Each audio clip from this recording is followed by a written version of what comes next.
ver si están equivocados los datos, y en el caso de los jóvenes en Chile estamos casi en el 16% entre la edad de 18 y 24 años. Originalmente este proyecto llegaba hasta los 24 años, una indicación en la Cámara de Diputados lo aumentó a 29 porque al estar dirigido a jóvenes estudiantes entendíamos que hay jóvenes que no llegan necesariamente hasta los 24 por distintas razones, incluido el largo transitar universitario, implica que muchos de ellos salen incluso a los 29.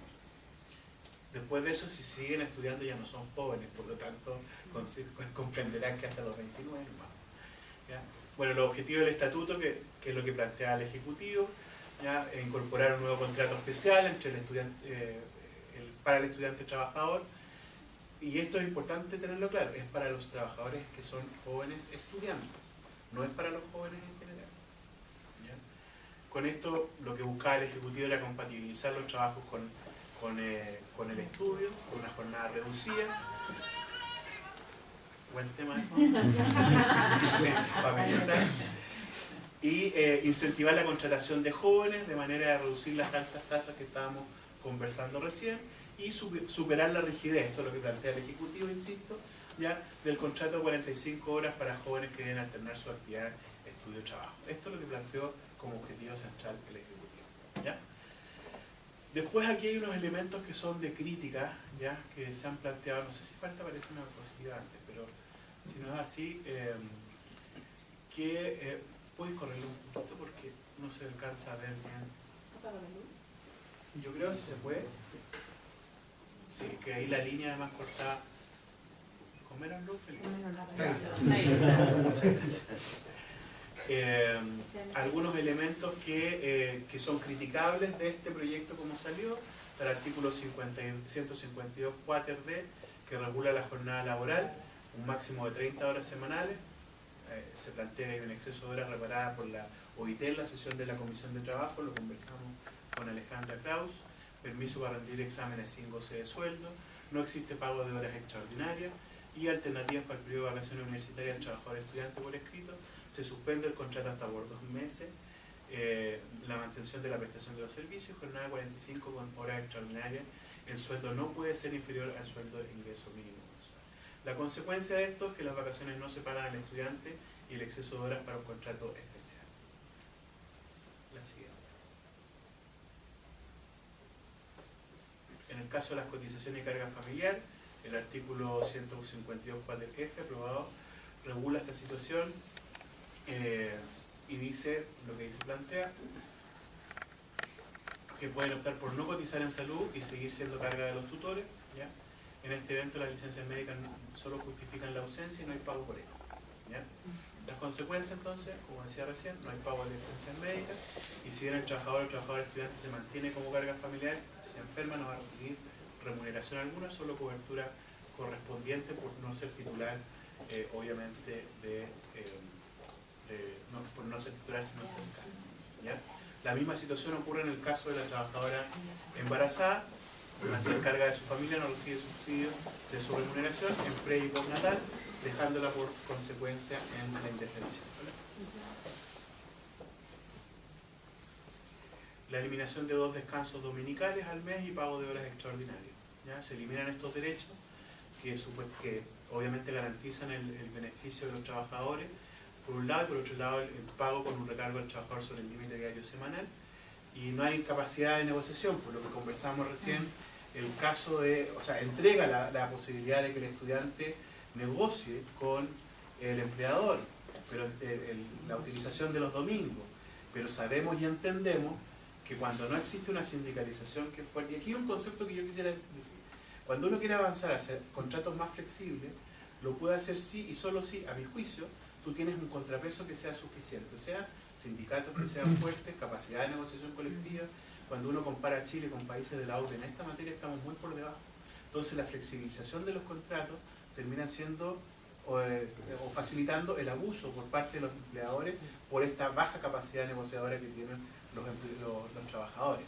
Entonces, claro, suena bonito que puedan llegar a acuerdo los estudiantes con los empleadores, pero lo más probable es que ninguno tenga descanso dominical. Entonces no es que el estudiante opte por trabajar un fin de semana, sino que termine siendo necesariamente obligado a ello. ¿Ya? En el caso del fuero maternal y la indemnización, ¿ya? Los problemas que se generan en el artículo que está allí mencionado, indica que el contrato termina por el solo Ministerio de la Ley, ¿ya? No especifica ninguna forma de indemnización. Por ejemplo, el contrato part-time que se reguló en su momento, existe una norma que se lo refiere, ¿ya? Entonces, esta redacción, y este es un punto súper relevante, no garantiza ni el pago de indemnizaciones ni el respeto al fuero maternal cuando el contrato acabe por el solo Ministerio de la Ley. Esto sea a los 24 años, como originalmente lo planteaba el Ejecutivo, o a los 29, que fue lo que finalmente salió de la Cámara de Diputados. O sea, es un tema, obviamente, a mi juicio, bastante relevante desde el punto de vista de los efectos que tiene la legislación, por lo menos en su articulado. Bueno, aquí hay algunos puntos positivos, faltó, y estoy seguro que faltó una diapositiva, se lo voy a revisar más. Aquí hay algunos puntos que pueden ser considerados positivos, algo del fuero laboral, se consideró parte de lo que es el fuero laboral y eso abre la posibilidad de disminuir los temores que la CUT había planteado en relación a la inestabilidad laboral, y el artículo tercero transitorio que durante los 3 primeros años el Consejo Superior Laboral va a evaluar el estatuto de manera anual, proponiendo enmiendas si fuera necesario. Eso es positivo, pero vaya a saber uno si esas indicaciones se presentan y después pasan o no pasan, obviamente, el Congreso, ¿ya? No sé si puedes revisar, Marcelo, porque estoy seguro que hay una diapositiva de la parcelación de los horarios, que no me la sé de memoria, pero yo sé que está ahí.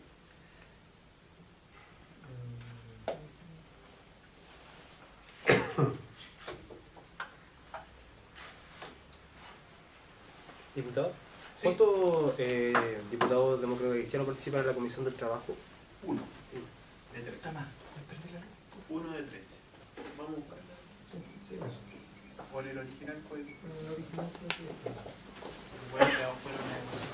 Pero hay una que vamos a buscar que tiene que ver precisamente con el problema de la parcelación de las horas, de cómo finalmente, o el efecto que tiene la parcelación de las horas en el contrato de los estudiantes, que en efecto no va a permitir necesariamente que esta flexibilidad horaria sea eficiente respecto a las necesidades o no que tienen los estudiantes para poder ir a dar exámenes o para ir a estudiar, digamos, que es lo central y lo primero que nos debiera preocupar en un estudiante. O sea, yo parto de la base que puede ser una aberración, no diría, pero yo creo que si un estudiante requiere trabajar, ya es porque estamos mal. Yo creo que un estudiante debiera requerir estudiar, ¿ya? Y no necesariamente trabajar. No estoy desincentivando que los estudiantes trabajen, pero como sociedad sabemos que eso refleja una necesidad.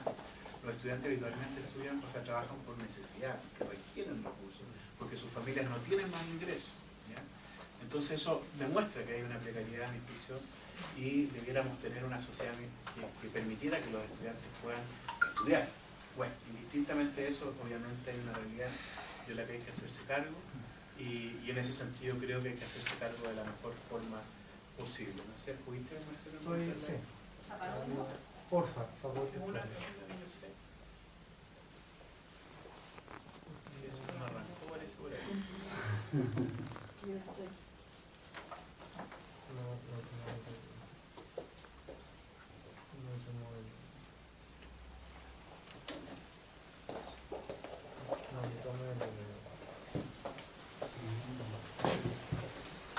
Lo voy a buscar acá porque me demoré en El texto lo tengo. Ahí está. Bueno, uno de los puntos críticos que no sé si nos va a aparecer en la diapositiva es lo que estábamos hablando recién de la jornada discontinua, ¿ya? La jornada discontinua, el proyecto dice no contempla un límite a la cantidad de turnos diarios que puede tener un trabajador o trabajadora. No está apareciendo. Solo establece que puede trabajar un máximo de 10 horas al día, ¿ya? En un tramo de 12 horas contadas desde el inicio de la jornada hasta el término del último turno. Por ejemplo, el primer turno es de 4 horas, descanso de 1 hora, segundo turno de 3 horas, descanso 1 hora, tercer turno de 3 horas, etc. La consecuencia es que el total de las 12 horas trabajadas no permite la movilidad del estudiante, ¿ya? Y por esa razón no alcanza a irse a la casa, no alcanza a volver, no alcanza a estudiar. Perdona, Está- eso, disculpa, ¿eso lo dice en el estatuto? ¿Está, o es una interpretación de aquello? No, está así establecido. Lo que pasa es que ¿Cuál? cuando genera...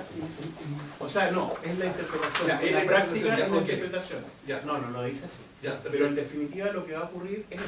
O sea, no vas a poder movilizar, si el empleador fija turnos de esa envergadura, lo que va a hacer es retener durante todas esas horas y más de las 12 horas del contrato a los estudiantes, porque tienen 4, 7, 10 horas y las horas intermedias y van a estar completamente movilizados los estudiantes. Ahora, obviamente que los términos los pone quien pone el contrato. Y esa es una cuestión que es fundamental cuando, a mi juicio, uno hace un análisis del impacto que puede tener una reforma laboral de esta naturaleza y de cualquier otra. ¿No? Te lo pregunto, ¿sabes por qué en la fraternidad de la discusión yo he leído harto? Le he dado vuelta primero al primer proyecto que se hizo en el año 2013, que era una evaluación, digamos, absoluta, Sí. y después que no hay mucha modificación, digamos, en el nuevo, ¿no? Porque es un poco más cosas, ¿no? Pero no obstante, digamos, está claro que se necesita legislar sobre una cuestión que no está legislada. Por lo que me llama poderosamente la atención es que el discurso, digamos, es que se dice que va en pos de aumentar, ¿no es cierto?, el poder de trabajo de los jóvenes, pero es un segmento, no pasa más allá de un 16% que es de estudiantes universitarios. Sin embargo, el resto, digamos, de la masa de estudiantes o de jóvenes, que pueden que no estén estudiando en la universidad, pero sí que están cursando, digamos, tratando de cumplir, digamos, con su educación, digamos, formal, no estarían considerados dentro de esto. Pero aparte de eso hay una consideración especial, fíjate que, y esto es una casualidad y lo quiero traer hoy día, justamente vine por eso, porque es una casualidad. Fíjate que este estatuto y esta ley, esta cosa, digamos, que ha causado alarma pública, digamos, en todo, y que por eso yo te comentaba, digamos, qué es lo que dice de las interpretaciones, porque al final lo que uno escucha en la prensa o en la discusión es la interpretación de la interpretación. O sea, no es otra, yo estoy absolutamente convencido de aquello. Retomo, el otro día, por una casualidad, estuve en una tienda transnacional, se llama H&M. Me llamó poderosamente la atención porque fíjate que hablando, digamos, con una de las chicas que estaba atendiendo y haciendo la consulta, digamos, hasta cuándo, si trabajaba en turno, etcétera, etcétera, etcétera, me llevé un palmo de narices, pero absoluto. La edad, digamos, en que entran a trabajar en el H&M es justamente de los 18 hasta arriba. Me preguntó si yo quería trabajar. Seguramente soy muy joven, ¿no? O demuestro ser muy joven. Ok, pero fíjate, esa es una, digamos, de las cosas que existen.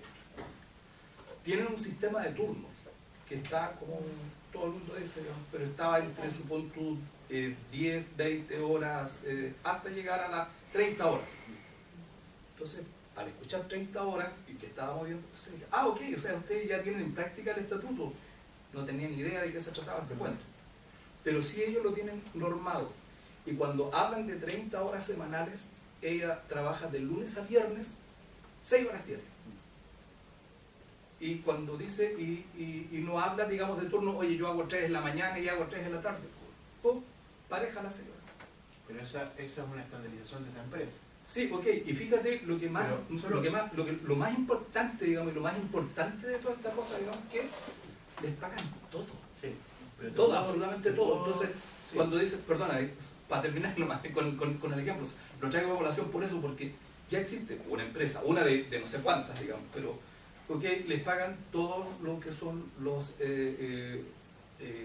bueno, todo el tema social está incluido, pagan colaciones, AFP, o sea, todo. Entonces me llama la atención Lo que estoy planteando. claro, que es Sí, una cosa pero que mira, ya está. yo te puedo, es que lo que pasa es que el problema se suscita en el momento en que no establece la cantidad de turnos diarios. Lo que dice es un máximo de horas al día que tú puedes trabajar. Entonces, si tú no estableces la cantidad de turnos, basta con que separen tus turnos por 1 hora para dar cumplimiento con la ley. Entonces, si H&M o cualquiera, digamos, cumple con una normativa de hasta 6 horas a la semana y tiene ese estándar, enhorabuena por H&M. Pero eso no resguarda que en otras empresas no abusen utilizando en vez de 10 horas 12, estableciendo sistemas de turno que lo único Claro, que con hacen un máximo es de 30. claro, a la semana, pero el máximo diario es 10 sin cantidad de turno. Entonces en un día tú lo que puedes hacer es darle un turno de 4 horas y separado por 1 hora, 3 horas de nuevo, 1 hora, 3 horas de nuevo. En vez de estar 10 horas al día, estás 12 horas al día, porque te tienen retenido. Porque no está, en este estatuto no está regulada la cantidad de turnos. ¿Se puede hacer eso, ministra? O sea, ministra, perdón.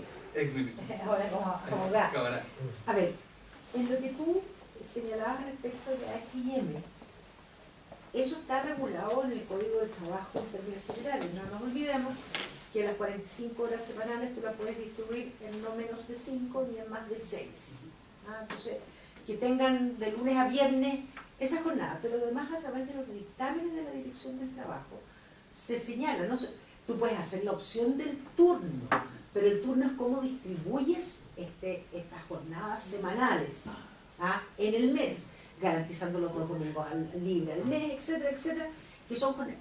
Y lo que hace es que durante el día, y eso está regulado por la Dirección del Trabajo, y es que tú puedes suspender para colación a media jornada y la suspende.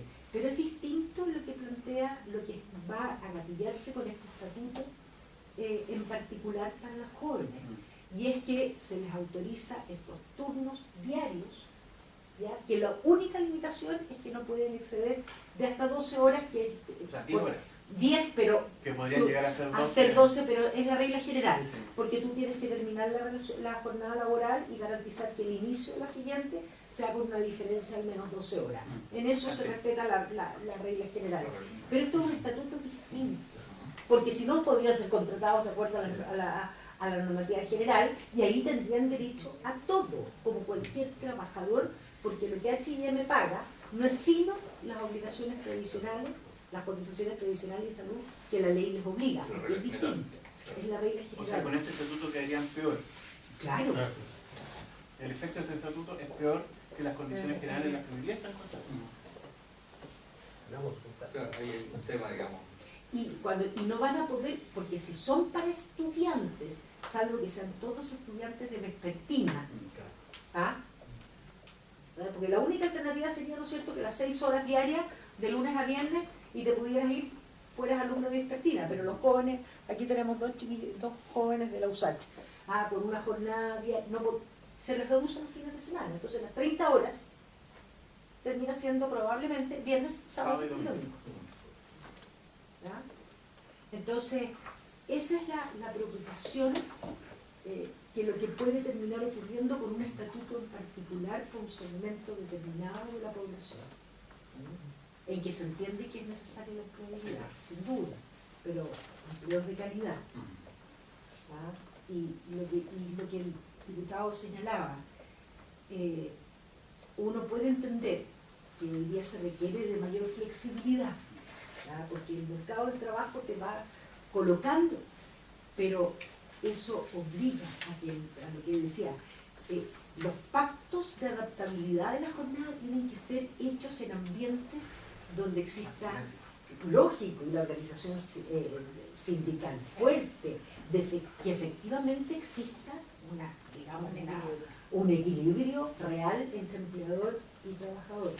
Hay un concepto, diputado, que es la flexiseguridad. Así es. Que es el que digamos en Europa, En Europa sí, existe, es la que existe. pero esos son y además tienes una protección absoluta frente a la pérdida del empleo, el rol, ¿cómo se llama?, del Estado en esta materia para proteger, es decir, la protección social de verdad es un elemento valorado por todos, que es un poco lo que plantea el diputado. Yo voy a agregar un comentario que dice, en una parte del apartado del proyecto de ley dice que en caso que haya controversia entre el Estatuto Especial y el Código del Trabajo, va a prevalecer lo que diga el Estatuto Especial. Sí, igual eso tiene te está diciendo al tiro qué va a pasar.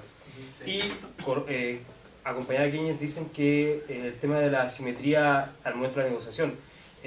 Me tocó trabajar en verano que New Time, una empresa subcontratista de la empresa Tigre, que manufactura plástico, ellos tienen una cosa que es cada un mes van terminando un contrato con una persona y para que estar en regla lo que hacen es cambiar la asignación de la tarea, pero siguen trabajando de la misma forma dentro de la empresa. Y yo me imagino, si ante esa precariedad de los adultos, ¿cómo van a aplicar la precariedad hacia los jóvenes? Y comparto la pregunta, hay que preguntarse por qué los jóvenes requieren un empleo cuando están estudiando, siendo que tenemos deserción escolar y los jóvenes están preocupados de combatir la deserción escolar, están preocupados de profundizar sus carreras, de sus temáticas. Ayer leí un informe de la OIT que habla de que si un joven ingresa a un empleo de alta calidad, es altamente probable que su experiencia de inicio en el trabajo se prolongue durante toda su experiencia de trayectoria de empleo. Y no así los que ingresaron a empleos de mala calidad, que era desastroso la trayectoria de su empleo. Existe el contrato del aprendiz, otra política pública, que pudiésemos hablar de eso, es cómo fomentar empleos seguros, protegidos con los jóvenes, pero ingresan estas políticas que no sabemos si tienen la evidencia, si se discuten en profundidad. Así que sería... Y, diputado, preguntarle. ¿Para qué hablar de las prácticas profesionales en general? Sí, 60.000 pesos lo que dice nuestra legislación. Los médicos pagamos 2 años el arancel universitario y los abogados. Sí. A veces uno se pregunta si es que quienes legislan vivieron la precariedad laboral al momento de hacer este tipo de legislación. Porque a veces, yo digo, parece que no estuvieron, siempre han estado sujetos a contratos indefinidos y no están en la realidad de las personas que viven contratos a plazo fijo. Diputado, preguntarle, ¿cómo ha sido, cree usted que es la gobernanza de la bancada de diputados de C en esta temática? ¿Hubo un feedback, hubo un trabajo, hubo un diálogo con las organizaciones del tema sindical previo? ¿Cómo es la gobernanza? Mira, yo creo que hubo una cadena de errores desde esa perspectiva. Yo no, insisto, no voy a cuestionar el rol de los camaradas que dieron el proyecto en comisiones, sino más bien tiene que ver con lo que tú estás planteando, con la capacidad de diálogo interno o de comunicarnos respecto de estas materias, que no solo pasa por la bancada, también ahí yo se lo planteé tanto a la CUT, o básicamente con la CUT, que tuvimos la posibilidad de hablar, y con gente de la NEF. Creo que hubo un problema de socialización precisamente de este estatuto, que significó que la crítica llegara a oídos de la gran mayoría de los parlamentarios a horas de ser votados, y no durante todo el proceso de discusión, porque efectivamente los parlamentarios que estaban en la Comisión de Trabajo y en Hacienda intentaron poder incorporar, y así lo hicieron mediante indicaciones, mejoras a este proyecto. El punto es si las mejoras eran sustantivas o suficientes, ¿ya? Y esa discusión tendría que haberse dado, a mi juicio, en un marco distinto al que lamentablemente se dio. Por eso no juzgo intencionalidad detrás de la votación final. Diputado, Clofe y después. Mi inquietud va más bien por la focalización de una política pública que claramente sigue dejando afuera un montón de cosas. La cantidad de ni estudian, ni trabajan, es muy alta y no van a estar en esta condición. El trabajo infantil en los menores de 14 años, de 16 años, digamos, es atroz. O sea, digamos, no solamente en términos de las razones por las cuales tienen que hacerlo, sino que además por las peores formas de trabajo infantil a la que son sometidos, incluyendo la explotación sexual y el turismo sexual en Chile de hace más de 30 años. O sea, tenemos una realidad que es sumamente dura, ¿ya? Y me alegro por los estudiantes universitarios, ¿ya? Que si se logra mejorar esto, van a tener seguramente el apoyo económico que están buscando. No es mejorar la preparación para el desempeño profesional. Ellos están supliendo, ¿ya? Una carencia familiar, que a veces se ha expresado con ayuda en la casa y otras veces con trabajo. Y cuando son más chicos, es trabajo infantil. Y si no están bien controlados, terminan en explotación sexual. La experiencia que yo formo parte del Comité Intersectorial contra el Trabajo Infantil, ¿ya? Y nos ha tocado ver pilotos que realmente han funcionado, pero es muy lento. No hay forma de ir más rápido porque lo único que logra devolver al niño a la escuela antes que lo recluten, digamos, el narco o la explotación sexual, ¿ya? Es que los padres mejoren su ingreso. Y para que mejoren su ingreso tienen que aprender algo más de lo que tienen, digamos. Ya, y eso es 1 año, 2 años, para recién tener el primer grupo, el primer piloto de sí. Funciona reeducar a los padres, formarlos en algo más que mejoren el de su familiar. Entonces aquí yo me alegro de este conversatorio, pero quiero llamar la atención que se nos está quedando una proporción muy grande de chicos afuera y que son los que están hoy día más dañados. ¿Ya? La explotación sexual, sobre todo, digamos, en términos generales, las peores formas de trabajo infantil está instalada hace mucho tiempo. ¿Ya? Y hay en ciertas áreas los que no están en explotación sexual son los soldados del narco. Mira, yo creo que tú has tocado un punto que es central, ¿no? Efectivamente, hoy día estamos convocados a discutir el estatuto, que fue lo que generó este remesón público. Sin embargo, hay una cuestión anterior, que es un poco la interpelación que tú estás haciendo, y que es una interpelación comunitaria, ¿no?, al partido. De qué forma nosotros somos capaces de poder enfrentar situaciones que son más complejas. Este estatuto no da cuenta de los ninis, no da cuenta del trabajo y la explotación infantil. Es evidente que no, eso está focalizado a otra cosa, ¿ya? Y que es fundamentalmente tener un contrato de trabajo flexible para estudiantes universitarios, de tal manera de poder facilitar a los empleadores su contratación, ¿ya? Pero en condiciones que ya hemos analizado son, a mi juicio, bastante precarias. Entonces, claro, es una precarización, digamos, que yo veo o que se visualiza, digamos, complicada, pero claramente hay un debate anterior y que no nos hemos dado, digamos, la oportunidad de hacerlo. Y creo que lo que tú estás planteando es un punto que cuando vuelva Pato Mercado se lo vamos a decir, que hoy día que nos ha convocado el presidente regional, y que es darnos el debate respecto de los problemas que están ocurriendo. Lo de los soldados del narco es un drama que realmente no logro entender cómo no hemos sido capaces de poder abordar con la urgencia que tiene. Cuando uno se mete en las poblaciones, es terrible ver a los niños, que son parte de toda la red que ha cooptado una población completa con narcotráfico, ¿ya? Y estamos preocupados, perdón que lo diga, la viejita que planta una mata de marihuana. Entonces nuestros intereses están completamente desvirtuados desde esa perspectiva, e incluso los esfuerzos policiales con todo el costo asociado no están dando cuenta ni de eso, ni menos aún políticas de rehabilitación, ni de inserción social que podamos, con las que podamos ser efectivos para poder evitar y sacar a muchos jóvenes que están no solo en el consumo, sino que en la estructura formal del narcotráfico en nuestro país, que está completamente desplegado en las poblaciones de cualquier comuna de Chile que tú toques, cualquiera, no solo Santiago, uno a Cartagena, San Antonio, Valparaíso, cualquier lado, las poblaciones, porque tienen un formato de trabajo que es muy complejo, ¿ya? Hay una cooptación de la población, ¿ya? Es como un microcartel. Tú ibas a Cali y la gente en Cali amaba el cartel y lo echan de menos por todos los beneficios asociados. Sabemos que existe esta cooptación que es muy compleja. Yo por lo menos tomo el guante de lo que tú planteas y ojalá también como partido podamos en algún momento discutir eso. ¿Ahí había? Sí, quería hacer una consulta respecto Nuestra vicepresidenta. de este estatuto. ¿De qué forma se puede compatibilizar, digamos, la flexibilidad laboral? Que lo que hablaba la ministra de que el mercado está así y que muchas veces los estudiantes, como no tienen recursos, tienen que verse obligados a trabajar y a estudiar. Entonces les queda otra. Entonces, ¿cómo compatibilizar esa flexibilidad con, digamos, con los derechos laborales garantizados y un empleo decente de los jóvenes? ¿Cómo garantizar eso? Bueno, yo personalmente planteé adelante primero que considero que los estudiantes no debieran trabajar. Que me maten, yo creo que los estudiantes debieran estudiar. Sí.